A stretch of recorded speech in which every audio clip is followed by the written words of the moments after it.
அனைவருக்கும் வணக்கம். இப்போ நம்ம இந்த வீடியோவில் வந்து 10ஆம் வகுப்பு தமிழ் பாடத்துக்கான காலாண்டு பொதுத் தேர்வுக்கான மாடல் கொஸ்டின் தான் வந்து பார்க்க போகிறோம். இது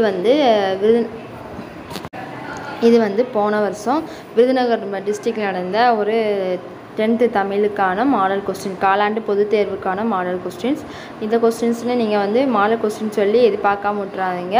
இதுலேருந்து கண்டிப்பாக வந்து உங்களுக்கு நிறைய கொஸ்டின்ஸ் கேட்க சான்ஸ் இருக்குது. நான் நிறையா டிஸ்ட்ரிக்ட் கொஸ்டின்ஸ் அப்லோட் பண்ணுறேன், அதையும் எல்லாத்தையும் நீங்கள் பார்த்துக்கோங்க. அதில் கொஸ்டின்ஸ் பார்த்தாலே போதும், கண்டிப்பாக உங்களால் 75 மார்க்ஸ் கண்டிப்பாக எடுக்க முடியும்.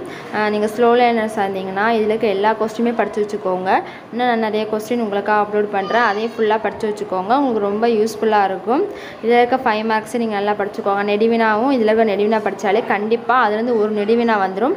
நமக்கு வந்து நெடுவினா வந்து எத்தனை நெடுவினா கேட்பாங்கன்னா, இது வந்து 2 மார்க் கொஸ்டின். ஒவ்வொரு 2 மார்க் கொஸ்டின்ஸ் கொடுத்து அதில் வந்து 5 எழுத சொல்லுவாங்க. அதுக்கடுத்து வந்து நமக்கு இது வந்து 3 மார்க். இது அடுத்து நமக்கு வந்து இதுவும் 3 மார்க் தான்.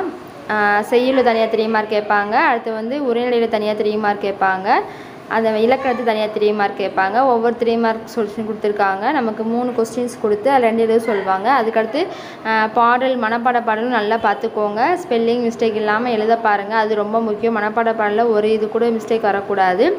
அதனால் திரும்ப நீங்கள் வந்து மனப்பாட பாடலை வந்து எழுதி பாருங்கள். அப்போ தான் உங்களுக்கு வந்து மனப்பாட பாடலில் ஃபுல் மார்க் கிடைக்கும்.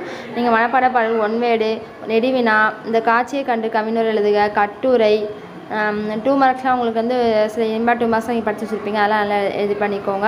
அடுத்து இந்த படிவம் கொடுப்பாங்க, அந்த படிவம் நிரப்புக. இந்த மாதிரி சில இதெல்லாம் படித்தாலே கண்டிப்பாக உங்களால் பாஸ் மார்க் வந்து எடுக்க முடியும். நமக்கு ஈஸி தான். வந்து நமக்கு 10th வந்து நம்ம ரொம்ப கஷ்டம்னு நினச்சிட்டு இருக்கோம். நீங்கள் வந்து இந்த மாதிரி சில இம்பார்ட்டன்ஸ் படித்தாலே போதும், கண்டிப்பாக வந்து உங்களால் பாஸ் ஆக முடியும். ரொம்ப ஈஸி தான். நான் சொல்கிற மாதிரி நீங்கள் படிச்சிங்கன்னா கண்டிப்பாக உங்களால் பாஸ் மார்க் எடுக்க முடியும், நல்ல மார்க் எடுக்க முடியும். ஸோ இதில் எல்லாம் நல்லா பார்த்துக்கோங்க.